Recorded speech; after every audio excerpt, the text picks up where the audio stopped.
الشيطان الرجيم بسم الله الرحمن الرحيم الحمد لله رب العالمين والصلاة والسلام على أشرف الأنبياء والمرسلين محمد وآله الطيبين الطاهرين المعصومين واللعن على أعدائهم أجمعين من عداوتهم إلى قيام يوم الدين أما بعد فقد قال الله سبحانه وتعالى في كتابه المجيد والفرقان الحميد بسم الله الرحمن الرحيم إن الله وملائكته يصلون على النبي يا أيها الذين آمنوا صلوا عليه وسلموا تسليما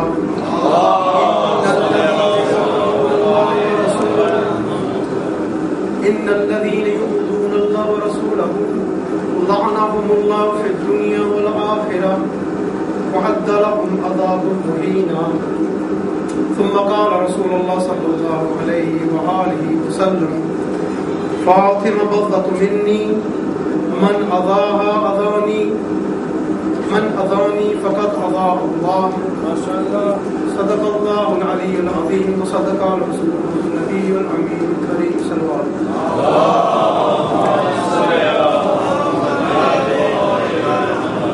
آغاز کرنے سے پہلے شاہ صاحب نے فرمایا تھا کہ ہم تبرہ نیت نہیں کرتے. میں نے یہ ثابت کرنا کہ ہاں ہم نیت کرتے ہیں قصداً عمدن، یعنی ہمارا ارادہ ہوتا ہے، ہماری نیت ہوتی ہے. اور آج میرا ارادہ تھا 40 منٹ پڑھنا، مگر میں اقبال نے کہا کہ کم کریں، تو لہٰذا میں کوشش کروں گا کہ جو مواد میرے پاس ہے، جو میں نے پڑھا ہے، وہ آپ تک پہنچا دوں. تو آغاز کرنے سے پہلے میں انگلش میں کروں گا، اردو میں نہیں کروں گا، بس کچھ تمہیدی بات کرنی ہے. یعنی شاہ صاحب نے فرمایا تھا کہ تبرا اور تبرا ہمارے فرو میں سے ہے. اور میں اپنے نوجوان بچوں کو اور اپنے بھائیوں کو یہ ایک سوال پوچھنا چاہتا ہوں. یعنی آپ ماشاءاللہ کافی عرصے سے مدرسے میں آتے ہیں، پڑھتے ہیں، تو میں ان سے پوچھنا چاہتا ہوں کہ آپ، میں انعام دوں گا کہ اگر آپ بچے جو فرو ہیں ان کو بتا دیں، یعنی فرو کیا ہے. 10 ہے تو کوئی بھی بچہ ہاتھ کھڑا کرے، کوئی بچہ، anybody who knows the fruit, the 10 fruit. Anybody? Come on, don't be shy. Anybody? Okay, I'll open it to anybody apart from the elderly and the ulama. Does anybody know the 10 fruit? Fruit کی بات ہوئی تھی، شاہ صاحب fruit کی بات کی تھی. تو کشمیر میں نا اس کی صفحہ ہے، یعنی نوجوان طبقے ہیں ماشاءاللہ. Anybody? The 10 fruits. Put up your hand. Shah Sahib, aap could you get up and say that again, please?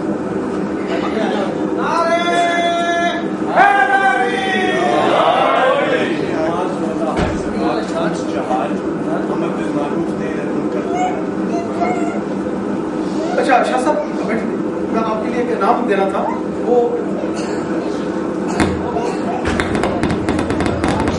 بات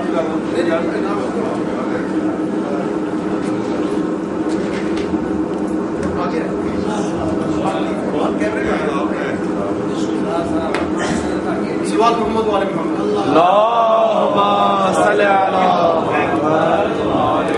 اور مجھے خوشی ہے کہ انعام بھی سید نے جیتا ہے.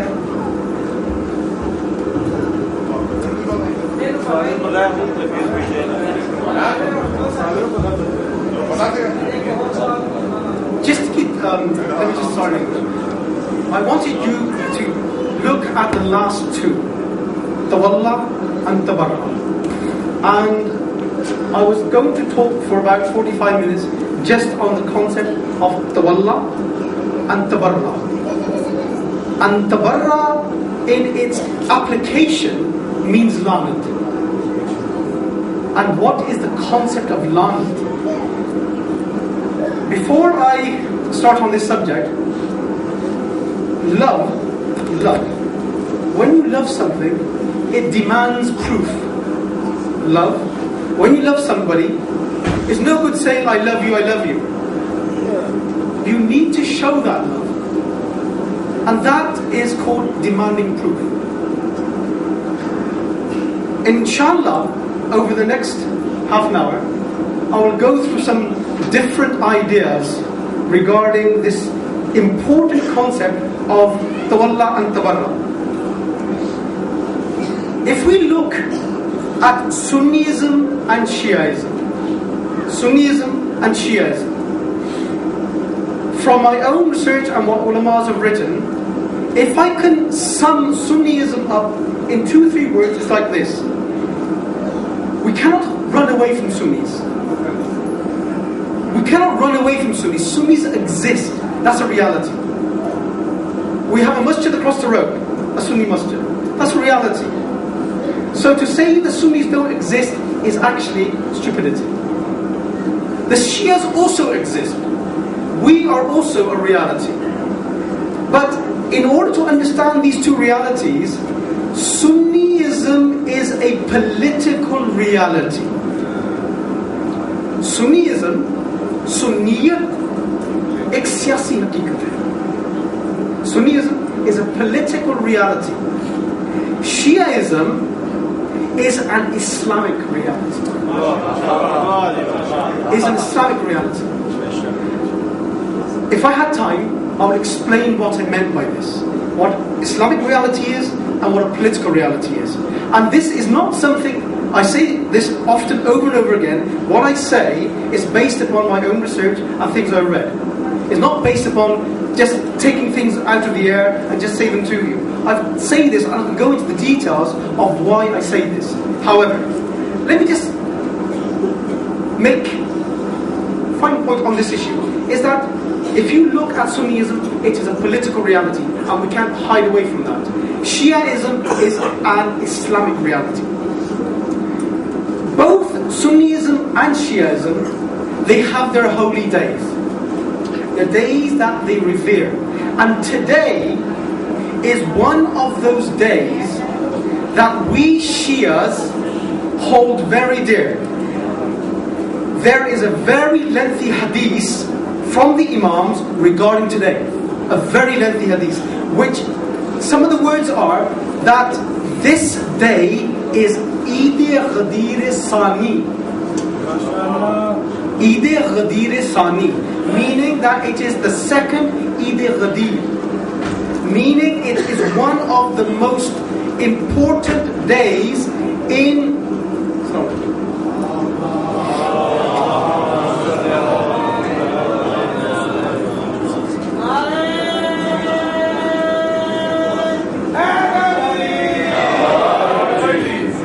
So we have two realities. We have the Shia expression of Islam and the Sunni expression of Islam. But within Sunnism, there's a political reality. Within Shiaism, it's an Islamic reality. And these days, this day in particular, it's a day that, first of all, it is the beginning of the imamate of our 12th Imam. So we are living in the time of the 12th Imam, and it started in 260 Hijri on the 9th of Rabiul Awwal. And there's so many hadiths which glorify this day. And secondly, Umar ibn Sa'd, he was also killed. And it was a day when the family of the Ahlul Bayt lifted their grieving and mourning for Imam Hussain. This is 5 years after Karbala. 5 years after Karbala, in the 66 Hijri, because of what Mukhtar did. And I want to stop here for one moment. I need to say something for this great personality, Mukhtar. Mukhtar is one of the most important early personalities who revenged the blood of the holy blood of Imam Hussain and his family. Let me just tell you something else regarding Tawalla and Tabaraa. Tawalla, I said, demands proof. Love demands proof. If you do not have proof, you cannot say you love somebody. You need to show that you love somebody with practical proofs. Let me just show you what the Sunnis have regard for Mukhtar. They regard Mukhtar as Qazi. They regard Sunnis.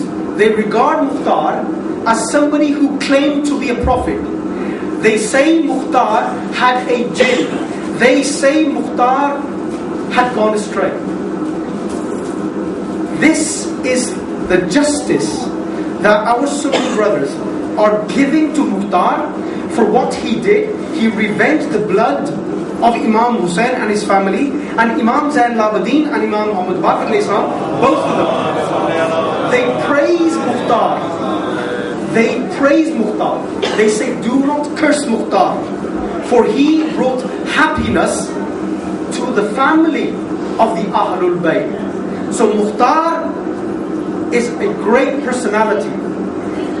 On the other hand, we talk about showing love, and this is in all Sunni books, that they do not regard Mukhtar with any honor.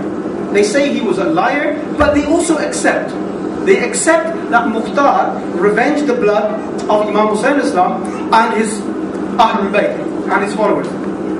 But when it comes to the killers of Imam Hussain Islam, and the ulama know this, that when it comes to Ubaydullah ibn Ziyad, Umar ibn Sa'd, Shimr, they regard them in their hadith sources as authentic personalities. They regard them as authentic, thiqah, truthful. By killing Imam Hussain and his family, you still remain thiqah, you still remain truthful when it comes to narrating hadith. And Mukhtar, who kills the enemies of the Ahlul Bayt, he becomes a Qazid. This is proof of love. The two ayats I read in front of you. One is you read after every prayer. Inna Allah wa malaikatahu yusalluna ala nabi. You read that in every prayer, and then you do the durood. This ayat, you know, it's a show of affection and love. But in the Quran, the second ayat is not often recited. In Surah Al-Ahzab, this is ayat number 56. But immediately after this ayat is something which actually counterbalances that anybody who does not love Rasulullah and his family. And the Quran ayat says, إِنَّ الَّذِينَ يُؤْذُونَ اللَّهَ وَرَسُولَهُ لَعْنَهُمُ اللَّهُ فِي الدُّنْيَا وَالْآخِرَةِ وَعَدَّ لَهُمْ عَذَابٌ مُهِينٌ. In this ayat, Allah says, those who harm Allah and His Messenger, la'nahumullah, curse of Allah be upon him, fid dunya wal akhirah, in this world and in the hereafter. وَأَدَّ لَهُمْ عَذَابٌ مُهِينٌ. And there is a shameful punishment for these people. And then I recited to you a hadith, a famous hadith from Sunni sources and Shia sources, which says, Fatima Fatima Man adaha adani. Rasulullah is saying, Fatima is a part of me. Whoever harms her, angers her, has harmed me. And whoever harms man adani, faqad aza Allah. Whoever harms me has harmed Allah subhanahu wa ta'ala. From this ayat, Inna alladhina yu'dhuna Allah, from this ayat and from this hadith, we then conclude that harming Sayyidah Fatima Zahra Salamullah alayha is like harming Allah Himself. It's like harming Allah Himself. And Allah says What is it? La'nahumullah. Allah's curse be upon them. La'nahumullah. And where? Now let me just give you what the Sunni perspective is on this Laanat concept.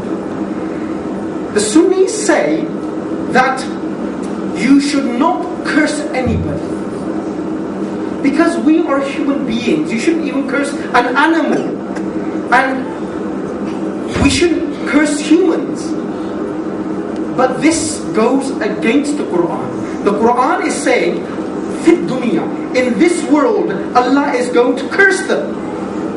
Wal akhirah, in the hereafter as well. So their concept of not sending Laanat upon those who yu'dhun Allah wa rasulahu, whoever harms Allah, His Messenger, for they are, Allah is saying, I am going to curse them. I'm going to curse them. Fit dunya, in this world, and in the hereafter. On the other hand, our Sunni brothers say, no, we shouldn't curse anybody. So they came to a problem. Our Sunni brothers reached a problem. They said, right, if that's the case, then what do we do with Yazid? What do we do with Yazid? He is the most treacherous, the most evil of all people. So what their muftis did, their early scholars did, they made a little clause that you can curse Yazid. And the Sunnis, the Sunnis had to return back to the ulama in order to get a verdict to allow them to curse Yazid. This is the problem they reached. However, my question is, why did they not want to curse individuals? Is it because this Laanat is reaching some other individuals as well? Was it because they were trying to hide something? They knew the Qurani ayat that la'nahumullah fi dunya wal akhirah, that the curse is upon them in this world and in the hereafter. So what did they try to? They tried to hide behind this concept. And this concept is a bit on a higher level. It's the concept where they say, Sunnis say, that when a person dies, Allah can forgive him. If somebody is even like Yazid, Allah can forgive him and send him to Jannah. And if somebody is good, Jannati, Allah can send him to hell. This is a concept in their Aqaid books. That Allah can send anybody because it is within the authority of Allah to send whoever He wants. This is why, my brothers, this is why the Sunnis do not have the concept of adl in their faith. There is no adl in Sunnism. And this was the reason why. Because to them, anybody Allah wanted to send to hell, but we don't believe that. We believe that Allah does not send a righteous person to hell. He will send him to Jannah. And on the other hand, an evil transgressor will be sent to Jahannam. But they don't believe in this concept.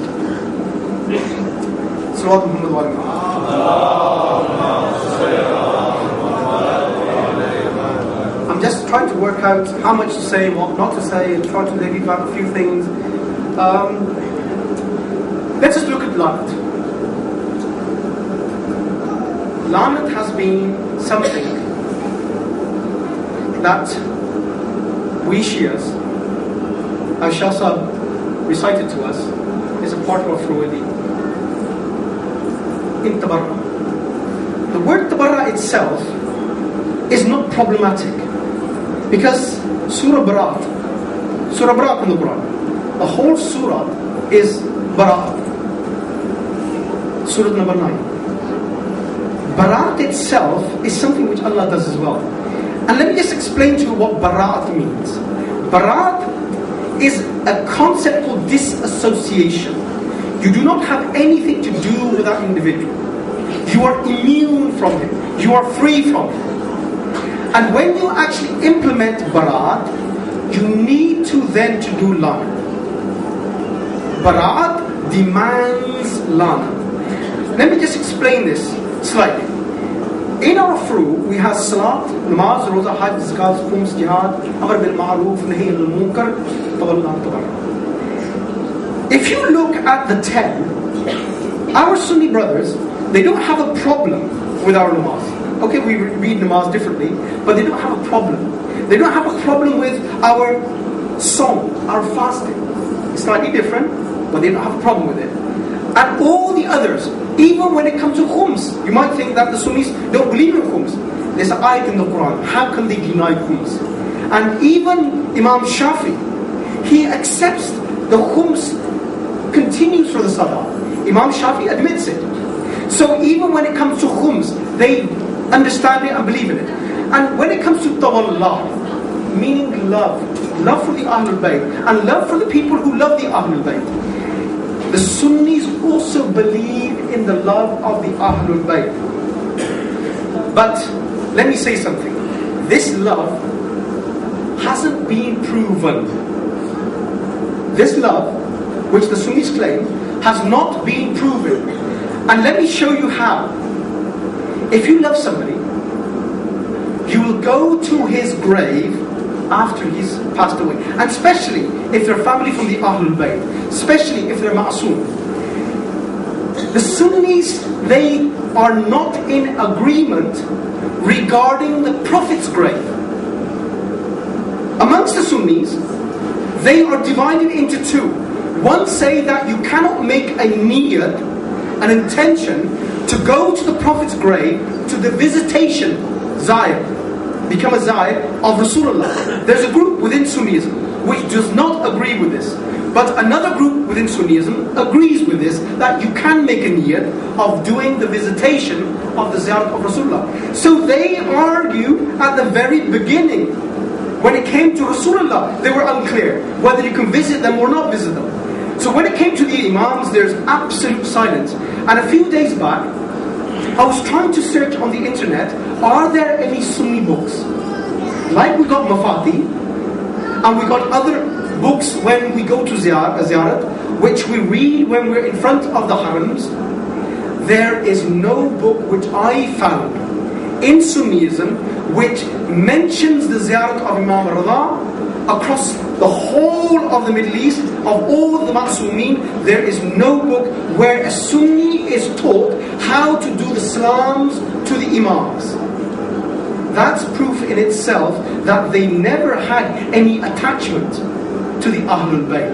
And another interesting point, which I've mentioned to Sunni ulama as well. I said, look, my Sunni brothers, if you claim that you also believe in the Ahlul Bayt, and you say that we Shias, we made up hadith, fabricated hadith, and we then attach those hadith to our Imams. And all the hadiths that the Shias have, majority of them are false, are lies. I said, okay, for one moment, we accept what you're saying, that what we have in our hadith literature, in our 4 books, Qutb Arba, if those are all lies, then please, if you are also attached to the Imams, then you should also have some sources which go back to the Imams. But there's absolute silence. And I said, look, okay, if you felt that the Shias, they created their own beliefs falsely, and the Imams had nothing to do with the beliefs of the Shias, then at least your Aqidah should be narrated by our Imams, if they were, according to you, Sunni Imams. But if you look at the whole of the Sunni sources, there are no major sources which come from our Imams. So that proves that the Sunnis never, even at the beginning of Islam, in the 1st and 2nd centuries, up until the time of Imam Hassan Askari al-Islam, none of their muhaddiseen, none of their hadith narrators took any hadith from our Imams. So the Sunnis do not have a problem with any of our furu. But when it comes to the concept of Tabaraa and the practical implementation of Tabaraa is Laanat. What does Laanat mean? Laanat is actually a prayer, it's a dua. It's a dua. La'anahumullah fi dunya wal akhirah. It's a dua. And Laanat itself basically means that you're not asking for things to fall upon them directly. You're asking Allah subhanahu wa ta'ala to remove your mercy, your rahmat from them. And that is sufficient for us. Why is this a problem for our Sunni brothers? Another question. Why is removing this rahmat from anybody who is an enemy of the Ahlul Bayt a problem for our Sunni brothers? And the problem is this. Their problem is that some of the people that they believe in, people like Marwan is somebody that they have respect for, and his father they have respect for, and this is something which Allah subhanahu wa ta'ala and Rasulullah sallallahu alaihi wasallam has banished him from Medina. He said because he was making jokes of Rasulullah, he was banished from Medina. But when it came to the time of Uthman ibn Affan, he brought him back, and then he married Marwan to his daughter and gave him Bayt al-Mal. Rasulullah cursed him. These people are from Shajara Malawna. They are the accursed tree. Now let me just explain, this is very interesting, how the Sunnis came over this problem.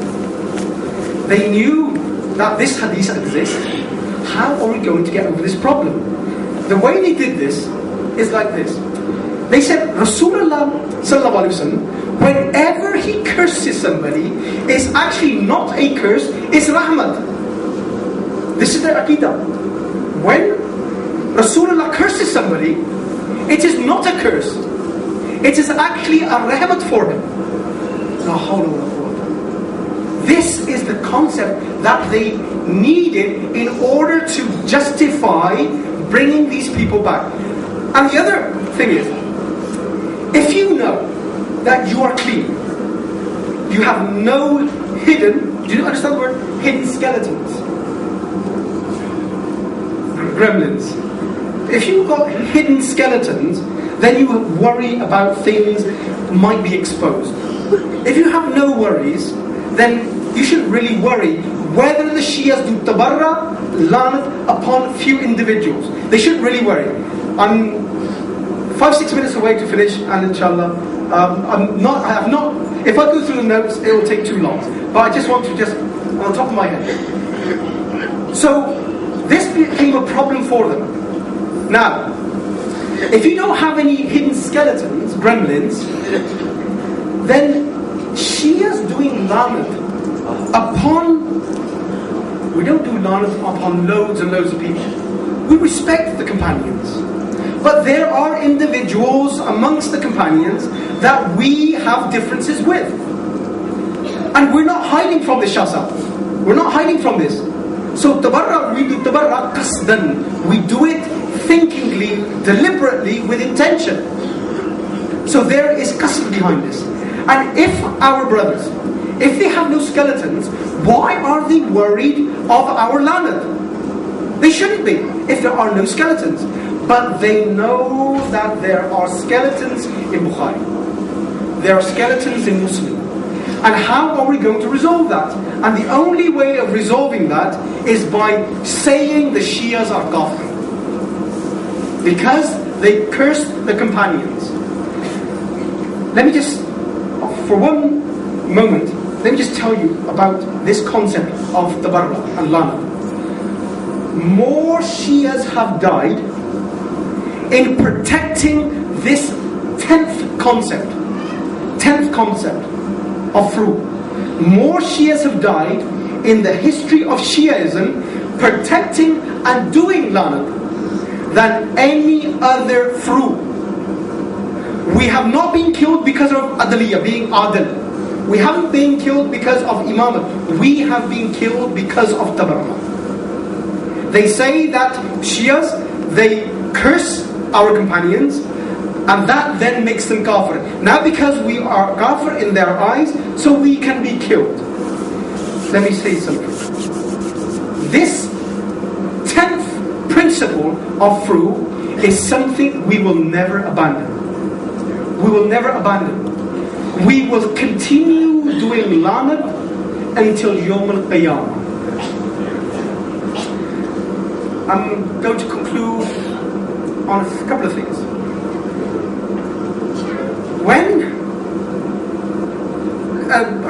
Before I do, I just want to say one thing. I think it's important. We Shias, we have a problem. Whenever we see somebody on television saying good things about the Ahlul Bayt, we become so happy. Okay, it's a good thing.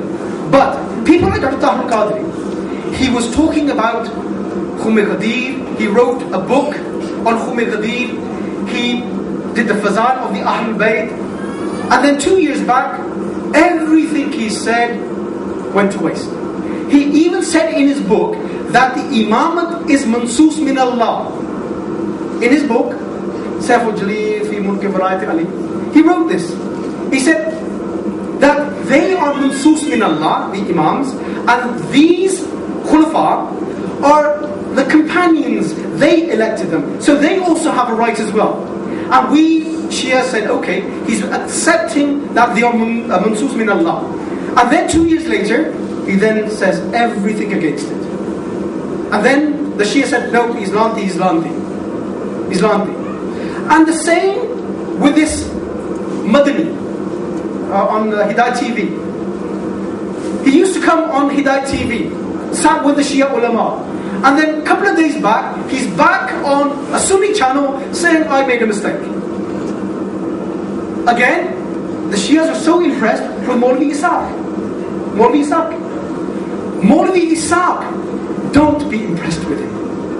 Don't be impressed with Tahir Qadri. Don't be impressed with Madani. Don't be impressed with any Sunni who talks about the Fazail of the Ahlul Bayt, because they have not proven their love for the Ahlul Bayt. This Ishaq, he again says, yes, Umar did all these things. Umar burnt the house of Sayyidah Fatima Zahra.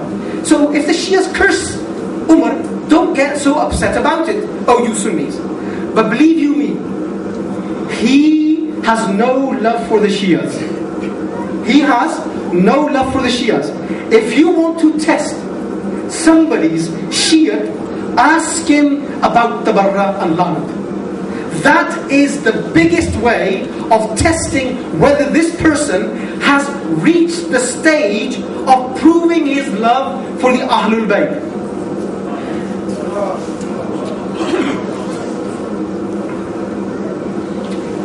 Let me just finish on one point. I promise, I'll put my papers away.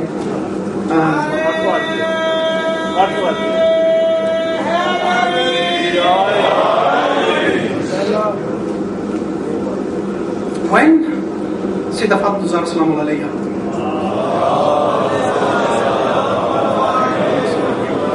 when she had presented her case in front of Abu Bakr regarding Fadak, and when Fadak had been taken away, Mawla Ali, in order to complete the argument, he asked Abu Bakr one thing. He said, Abu Bakr, tell me something. If two Arabs came and gave testimony against Sayyidah Fatima Zahra, what would you do? He said, if two Arabs came and gave testimony that Sayyidah Fatima Zahra had done something wrong, I would punish Sayyidah Fatima Zahra.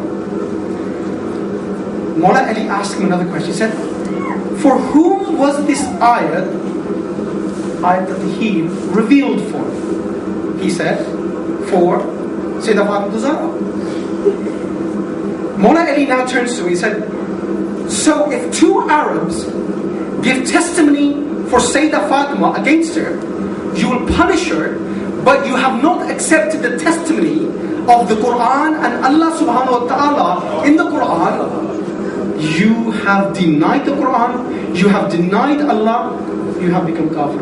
رَبَّنَا تَقَبَّلْ مِنَّا إِنَّكَ أَنْتَ السَّمِيعُ الْعَلِيمُ.